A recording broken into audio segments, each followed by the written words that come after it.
Muy buenas tardes. El día de hoy voy a hablar sobre las técnicas de expresión escrita. Planificación. La planificación es la primera fase de la escritura. Consiste en seleccionar las ideas que tienes y ordenarlas en función de la escritura de un texto que debes escribir, pensando también en los propósitos comunicativos de tu escrito. Se trata definitiva de decidir qué diremos en general y en qué orden.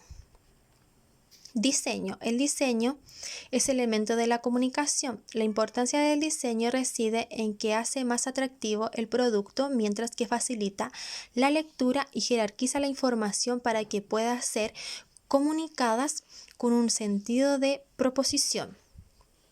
El diseño permite cambiar textos con imágenes, gráficos e infografías. Organización del contenido. La organización del contenido de un texto o discurso se entiende por escritura verbal o textual. Los modos de organizar globalmente la información en un texto, teniendo en cuenta la información así como el contenido. Manejo del lenguaje apropiado. Percepción, síntesis, corrección. Percepción. Ser preciso significa usar las palabras que comunicación exacta en lo que se quiere decir.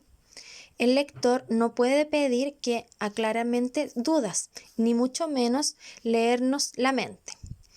Para escribir con percepción es necesario desarrollar la capacidad de escribir para el lector. Síntesis. Una síntesis es un escrito donde se denotan las ideas principales de un texto. A diferencia del resumen, la síntesis presenta las ideas generales del autor. Por lo tanto, casi siempre es el autor quien las publica. Es lo que se ha entendido de un texto y éstas se escriben en forma de narración. Corrección. La corrección de un texto es el proceso que consiste en la revisión de escritos con la finalidad de detectar y corregir errores en diferentes niveles de composición textual. La corrección de un texto es de gran utilidad porque, además de ayudarnos a notar los errores que podemos cometer durante la producción del texto. Estructura efectiva de un escrito. Introducción, desarrollo y conclusión.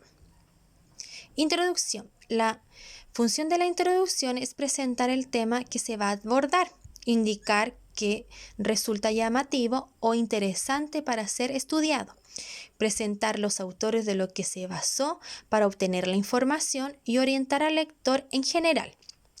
En ella se debe introducir al tema o problema y por qué se eligió. Se debe plantear adecuadamente el problema a trabajar, así como un estado de la cuestión. También se debe formular sintéticamente las hipótesis o respuestas que se dan a dicho problema. Desarrollo. El desarrollo o cuerpo del trabajo incluye continuos del mismo. Se puede organizar en secciones y subsecciones, dependiendo de la extensión del trabajo. El texto definitivo debe constar con una secuencia argumentativa lógicamente adecuada, dirigida a esclarecer el problema. Es posible usar diagramas o esquemas para aclarar el texto. Es importante ser claro al exponer, manteniendo un estilo propio. Conclusión. La conclusión ofrece un cierre. Se sintetiza lo opuesto hasta allí y se destacan los aspectos más importantes del trabajo. Trata de repetir qué se dice el cuerpo del trabajo, sino exponer y justificar las principales conclusiones o resultados a los que llegaron y reflexionar sobre lo investigado.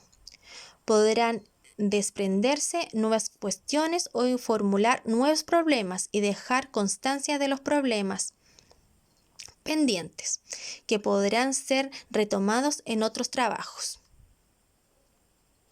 Estructura argumentativa. La estructura es un modo de organización, de organizar la información de un texto o discurso. Además, compone de la síntesis, el cuerpo de la argumentación y de la conclusión.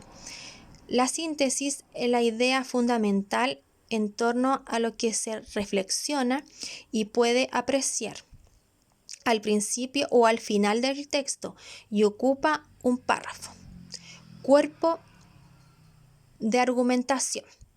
A partir de la planificación de la síntesis, en un nuevo párrafo empieza la argumentación propiamente. La conclusión constituye la última parte de nuestra argumentación, que es el cierre del texto tras el razonamiento lógico derivado de la argumentación. La coherencia del discurso. La coherencia es una propiedad del discurso que nos permite entenderlo como una unidad comunicativa.